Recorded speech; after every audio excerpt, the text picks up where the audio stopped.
Hi everyone, welcome back to the channel. I'm Quan Smith, your go-to pork chicken street photographer. Today we're diving into something that's been on my mind for a while, street photography in Vietnam. If you've ever dreamed about capturing the rhythm of Hanoi's Old Quarter or the neon lights of Saigon, this video will give you everything you need from cultural etiquette and local laws to my favorite shooting spots, safety tips, and more. So grab your camera and let's explore Vietnam together.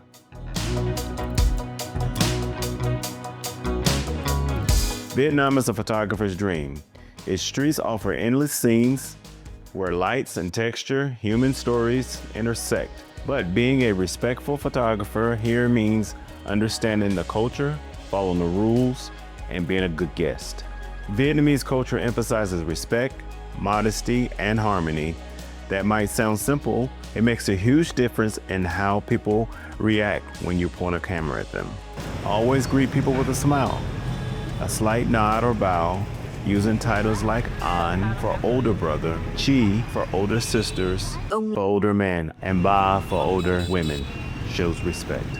Use both hands when giving or receiving anything, even money, because handling things with one hand can come across as rude.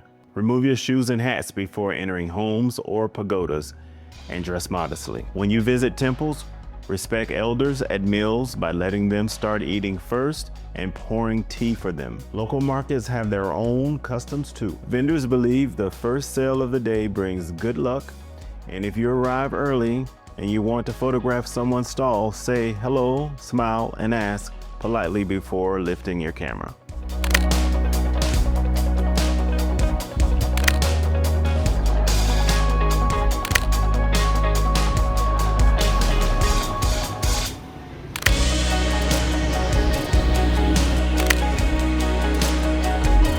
In minority villages, the customs can be very different.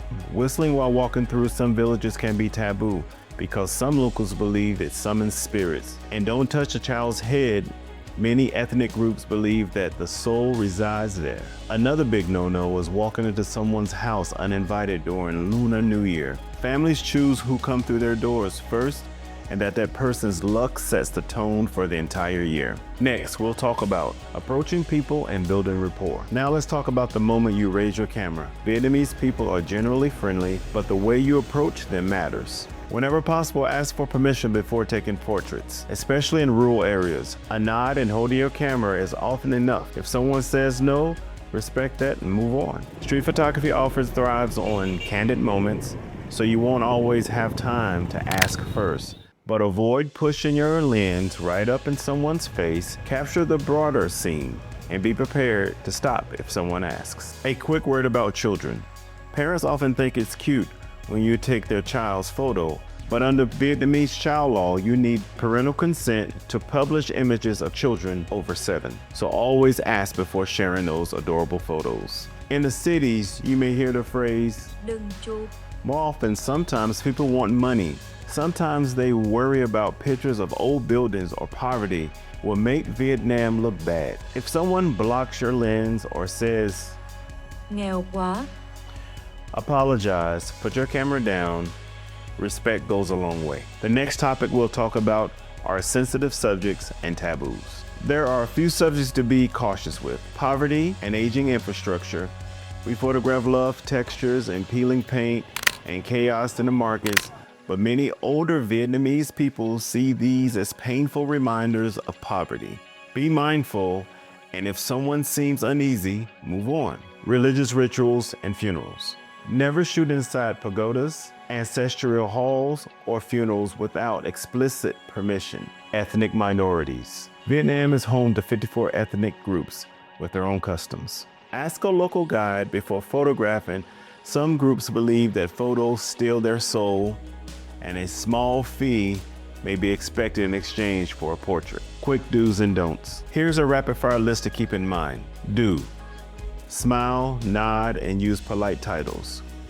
Use both hands when paying and receiving. Dress modestly and remove shoes at religious sites. Learn a few Vietnamese phrases and show interest in what people are doing. Respect elders by letting them start meals and pouring tea for them. Observe local taboos. like don't whistle in certain villages or touch children's heads. The don'ts. Don't hug, touch people you don't know, especially heads. Point your feet toward people or religious objects. Photograph altars, monks, or funerals without permission. Bargain aggressively or walk away after the first sale of the day. Criticize politics or the Vietnam War. Stick chopsticks upright in rice. It's considered a funeral symbolism. Enter someone's home on the first day of Tet without being invited. Okay, let's talk about legal framework and permissions. Understanding Vietnam's photography laws keeps you out of trouble. Under Article 32 of the Civil Code, people have the right to their own images. You can photograph someone in public, but you need their consent to use their image commercially, and you may have to pay them. There are exceptions for public or national interests such as news and sports events. Avoid shooting government buildings, military installations, border zones, and airports. The U.S. State Department warns that photographing anything considered of military or security interest can result in fines or questioning. And local guides report fines up to $800 for ignoring this. Don't take photos of Vietnamese currency for commercial use or collage them with inappropriate content. Decree 87 forbids altering banknotes and photographs. My advice, when in doubt, ask or talk to local authorities. Okay, let's talk about drone regulations. Drones are an amazing way to capture Vietnam's landscape, but the rules are quite strict. Here's a quick rundown. Drones under 250 grams can be flown for fun without a permit as long as you stay away from the no-fly zones and keep the drone in sight. However, from July 2026, even sub 250 gram drones may need to notify local military and police if flights could affect aviation. Drones 250 grams and above require a permit from the Ministry of Defense or the Ministry of Public Safety. You need to submit your operator ID, drone specs, flight coordinates, and purpose at least 7 working days before the flight.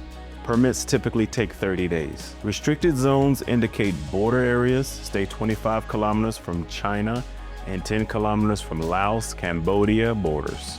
There are also altitude limits. Fly below 50 meters. Fines for violating these rules are steep. 1 to 2 million Vietnamese dong for small drones. 8 to 9 million Vietnamese dong for filming without permission, and up to 20 to 30 million Vietnamese dong for flying without a permit. Now for the fun part. Here are a few of my favorite places inspired by Vietnamese street photographers and my own travels to Hanoi. I'm going to let Google Translate pronounce some of these Vietnamese words for me. Hoàn Kiếm Lake và Đông Kinh Nghĩa Thục. This lake is the heart of Hanoi. In early morning, you'll find people exercising and praying. By sunset, families and street performers fill the shoreline. Hanoi's largest covered markets spill into the streets with carts, colorful produce, and backdrops of old buildings. Get there early for the best light. Old Quarter via Quan Chuông. This gate is the entrance to narrow alleyways of French colonial architecture, shop houses, bicycle and women carrying goods. Train tracks. Yes, the train runs right through the town. Houses line the rails and people live inches from the track. It's quieter and more often unique candid shots. St. Joseph Cathedral area. A stunning French-inspired cathedral where crowds gather after Mass.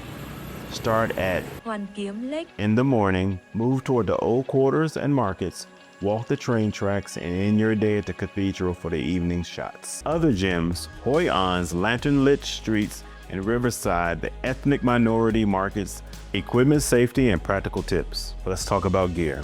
For street work, I carry a 24-70 lens for context, a 50mm prime for the natural look, and a small telephoto for mountains or candid distance shots. Pack extra batteries and memory cards. Wear your camera strap across your body and hold it with both hands in the busy areas. For getting around, use ride-hailing apps like Grab. When crossing the street, walk slowly and steadily. Traffic will flow around you. If someone invites you to their home, don't immediately pull out your camera.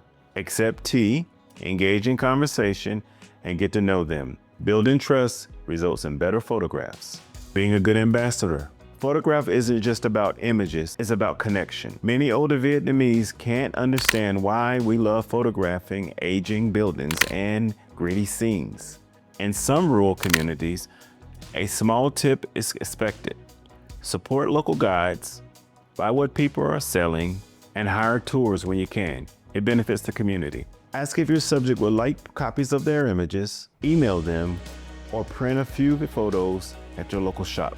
When you share images online, provide context. Don't misrepresent people or places. And remember, Vietnam's environment is fragile. Stay on paths, pack out your trash, and don't disturb wildlife. Additional considerations. A few last notes. Northern Vietnam has 4 seasons, so plan your trip. Spring and autumn offer mild weather and clear light. Central and southern Vietnam have rainy and dry seasons. Be ready for humidity and heavy showers. Use rain covers and lens hoods to protect your gear. If you're organizing a photography exhibition or book in Vietnam, check with local authorities for permits. Decree 89 makes the process smoother. When handling money, use ATMs, get Vietnamese dong, keep cash for small purchases. Many payments today are done via QR codes. Vietnam rewards photographers who approach its people, landscapes with humility and curiosity. By respecting the local customs, following the rules, supporting the community, and embracing the country's diversity, you become not just a photographer, but a cultural ambassador. Each encounter is an opportunity to learn about Vietnam's past, present, and to tell authentic stories. If you find this guide helpful, please give it a thumbs up, subscribe for more photography tips, and share your experiences in the comments. Thanks for watching, stay creative, and I'll see you on the streets.